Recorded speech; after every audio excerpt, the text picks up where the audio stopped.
একসময় ছিল এক ছোট্ট মেয়ে, তার নাম ছিল তারা। তারা খুব গরিব ছিল, কিন্তু তার চোখে ছিল আকাশ ভরা স্বপ্ন। প্রতিদিন সে জঙ্গলের পাশে বসে তার বাঁশির সুরে গান বাজাত। কিন্তু আশ্চর্যের কথা, তারা যখন বাঁশি বাজাত, জঙ্গলের পশুপাখি এসে চুপচাপ বসে শুনত।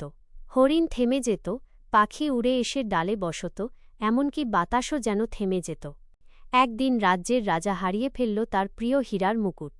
সারা রাজ্যে খোঁজ পড়ল, কিন্তু কেউ পেল না। তারা বাঁশি বাজাতে বাজাতে জঙ্গলে ঢুকল। তার সুর শুনে এক সাদা হরিণ এগিয়ে এলো এবং তাকে নিয়ে গেল এক গোপন গুহায়। সেখানে ঝলমল করছিল সেই হারানো মুকুট। রাজা খুশি হয়ে তারাকে রাজপ্রাসাদে নিয়ে গেল। তাকে দিল সোনার বাঁশি আর শিক্ষা। কিন্তু তারা রাজকন্যা হল না। সে আবার ফিরে গেল জঙ্গলে, কারণ তার সুখ ছিল সুরের মধ্যেই।